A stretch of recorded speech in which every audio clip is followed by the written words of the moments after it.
सबसे पहले आज की तमाम बड़ी खबरें नॉनस्टॉप न्यूज में।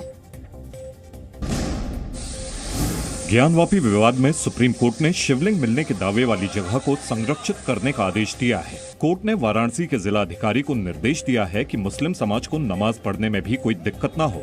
जस्टिस चंद्रचूड़ और जस्टिस पीएम नरसिम्हा की बेंच ने वाराणसी कोर्ट में चल रही सुनवाई पर फिलहाल रोक लगाने से इनकार कर दिया। यह भी कहा है कि अगली तारीख पर यानी 19/5 को जब सुनवाई होगी उसमें वो देखेंगे कि आगे क्या आदेश पारित करना है और उस पर क्या करना है, ये आगे के लिए छोड़ दिया। AIMIM के अध्यक्ष असदुद्दीन ओवैसी ने कहा कि उन्हें उम्मीद है कि सुप्रीम कोर्ट निचली अदालत के आदेश पर रोक लगाएगा।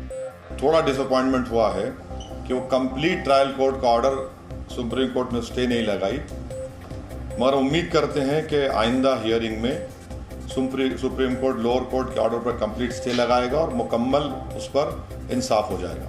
वाराणसी कोर्ट के आदेशों के खिलाफ अंजुमन इंतजामिया मस्जिद ने सुप्रीम कोर्ट में याचिका दाखिल की थी।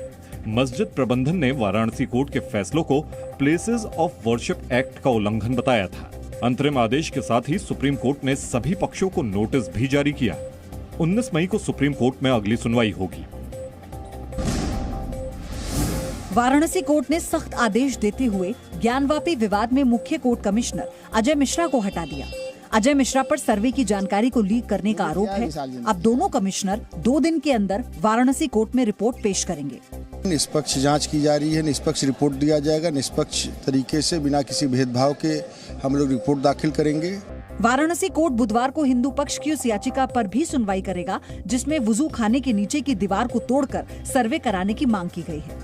मुस्लिम पक्ष ने भी इसके खिलाफ कोर्ट में अर्जी दी है और अदालत से अपील की है कि कोई भी आदेश देने से पहले उनका भी पक्ष सुन लिया जाए। सुप्रीम कोर्ट ने नोएडा के सुपरटेक ट्विन टावर्स को गिराने के लिए दी गई डेडलाइन को 28 अगस्त तक बढ़ा दिया है। टावर्स को गिराने का जिम्मा एडिफाइस इंजीनियरिंग को दिया गया था, जिसे 22 मई तक टावर्स को गिराना था, लेकिन टावर्स को गिराने के ट्रायल के दौरान एजेंसी को मुश्किलों का सामना करना पड़ा। कंपनी ने 10 अप्रैल को टावर्स को गिराने का ट्रायल किया था, जिसके बाद कोर्ट से और अधिक वक्त की मांग की गई थी। आपको बता दें कि नोएडा सेक्टर 93A में सुपरटेक के एमराल्ड ट्विन टावर को सुप्रीम कोर्ट ने गिराने का आदेश दिया है। बिल्डर पर आरोप है कि इस टावर के निर्माण में ग्रीन बेल्ट और ओपन एरिया के नियमों का उल्लंघन किया गया था, जिसके बाद मामला सुप्रीम कोर्ट पहुंचा और फिर कोर्ट ने अवैध निर्माण को ढहाने का आदेश दिया था। गृह मंत्री अमित शाह ने आज जम्मू कश्मीर के सुरक्षा हालातों को लेकर एक के बाद एक 3 बड़ी बैठकें की। शाह के साथ बैठक में जम्मू कश्मीर के उपराज्यपाल मनोज सिन्हा, राष्ट्रीय सुरक्षा सलाहकार अजित डोभाल और आर्मी चीफ मनोज पांडे के अलावा केंद्र और राज्य के सभी बड़े अधिकारी शामिल हुए। बैठक में घाटी में ताजा आतंकी घटनाओं को लेकर चर्चा हुई, जिसके बाद अमरनाथ यात्रा की सुरक्षा तैयारियों पर मंथन किया गया। अमरनाथ यात्रा में जाने वाले श्रद्धालुओं की सुरक्षा यात्रा के लिए इस बार RFID यानी रेडियो फ्रीक्वेंसी आइडेंटिफिकेशन कार्ड दिया जाएगा। RFID कार्ड के साथ ही श्रद्धालुओं के लिए 5 लाख रुपए बीमा की भी घोषणा की गई। RFID कार्ड के सहारे श्रद्धालुओं की सटीक जानकारी कंट्रोल रूम तक पहुंचती रहेगी, जिससे श्रद्धालुओं को हर वक्त कोई भी मदद पहुंचाना आसान रहेगा। पूर्व गृह मंत्री पी चिदम्बरम के बेटे और कांग्रेस सांसद कार्ति चिदम्बरम के 10 ठिकानों पर आज CBI ने छापे मारे। छापेमारी दिल्ली, मुंबई, चेन्नई, कर्नाटक, पंजाब और ओडिशा में की गई। कार्ति चिदम्बरम पर आरोप है कि उन्होंने 50 लाख रुपए रिश्वत लेकर गृह मंत्रालय से 250 चीनी नागरिकों को वीजा दिलवाया था। इस छापेमारी पर कार्ति चिदम्बरम ने ट्वीट भी किया है। उन्होंने लिखा कि मैं गिनती भूल गया हूं कि ऐसा कितनी बार हुआ है। ये एक रिकॉर्ड बनेगा। साल 2011 में जब ये मंजूरी दिलवाई गई, उस दौरान कार्ति के पिता पी चिदम्बरम देश के गृह मंत्री थे। कांग्रेस ने आरोप लगाया कि छापे के नाम पर परेशान किया जा रहा है। जो हमारे कांग्रेस पार्टी के नेता हैं, उनके ऊपर रेड करके कमजोर करने की कोशिश चल रही है। चीन अरुणाचल प्रदेश से लगी अंतर्राष्ट्रीय सीमा के उस पार तेजी से इंफ्रास्ट्रक्चर विकसित कर रहा है। भारतीय थल सेना की पूर्वी कमान के प्रमुख RP कलिता ने मीडिया से बात करते हुए इस बात का दावा किया है। साथ ही ये भी भरोसा जताया है कि सरकार चीन की हर स्थिति से निपटने के लिए तैयार है। We are not resting on our laurels. We are constantly evolving. We are alert, aware, and responsive to the future challenges. And we are ready to take on all the challenges that come our way. Tibet इलाके की चर्चा करते हुए पूर्वी कमान के प्रमुख RP Kalita ने कहा, भारत लद्दाख और अरुणाचल प्रदेश के कई इलाकों में सड़क, रेल और हवाई साधनों के अलावा 5G तकनीक पर तेजी से काम कर रहा है ताकि इन सभी संसाधनों का उपयोग सेना के लिए किया जा सके। कलिता ने कहा कि चीन ने LAC के करीब गांव विकसित किए हैं। उन्होंने कहा, हम हालात पर लगातार नजर बनाए हुए हैं। इसके साथ साथ भारतीय सेना अपने सिस्टम को अपग्रेड कर रही है। अमेरिका ने हवा से दागी जाने वाली हाइपरसोनिक मिसाइल का सफल परीक्षण किया है। इस मिसाइल परीक्षण के लिए अमेरिका ने अपने सबसे आधुनिक विमान B-52H का इस्तेमाल किया।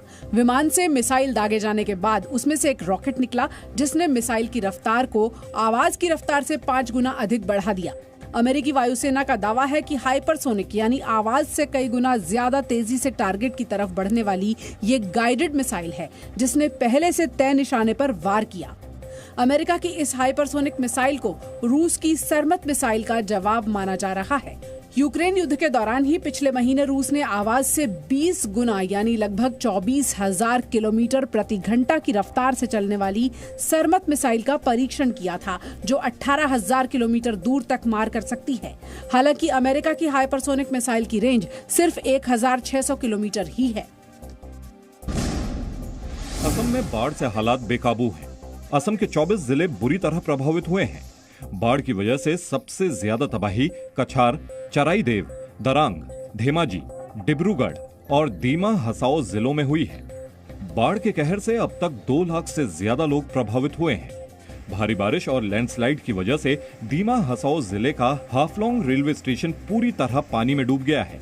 वीडियो में देखा जा सकता है कि पानी के तेज बहाव के कारण स्टेशन पर खड़ी ट्रेनें भी पटरी से पलट गई हैं। तेज हवाओं और लैंडस्लाइड की वजह से रेस्क्यू ऑपरेशन भी प्रभावित हो रहा है। तमाम चुनौतियों के बावजूद NDRF, सेना, SDRF के जवान बचाव और राहत अभियान में जुटे हैं। लगातार हो रही बारिश के कारण नदियों का जलस्तर तेजी से बढ़ रहा है। कोपली नदी बीते 2 दिनों से खतरे के निशान से ऊपर बह रही है। दिल्ली समेत पूरे उत्तर भारत में भीषण गर्मी का कहर जारी है। मई के महीने में बारिश की कमी ने गर्मी की तपिश को और बढ़ा दिया है। मौसम विभाग के मुताबिक इस साल 1 मार्च से अब तक 96% कम बारिश हुई है, जो 11 वर्षों में सबसे कम बारिश का रिकॉर्ड है। गर्म हवा के थपेड़ों के आगे हर कोई बेबस और बेहाल नजर आ रहा है। वेस्टर्न डिस्टर्बेंस में जो परिवर्तन आया है, जिसकी वजह से आपको धूल भरी आंधी, और इसका कारण जो है वो हमारे क्लाइमेट में जो परिवर्तन, जो क्लाइमेट चेंजेस जो हुए हैं, जिसकी वजह से ये तमाम चीजें आप इसको देख रहे हैं। जानकारों का कहना है कि जलवायु परिवर्तन की वजह से दिल्ली और आसपास के इलाकों में गर्मी बढ़ी है। पश्चिमी हवाओं की वजह से मार्च की शुरुआत में ही पारा 40 डिग्री के पार पहुंच गया था और अभी भी दिल्ली में भीषण गर्मी का दौर जारी है। एक्सपर्ट्स का मानना है कि बारिश ही इस गर्मी से राहत पहुंचा सकती है, लेकिन लगातार चल रही हीट वेव की वजह से अगले कुछ दिनों में बारिश की संभावना उत्तर भारत में कम ही है। Presenting B News app, available on Google Play and App Store. Download it now.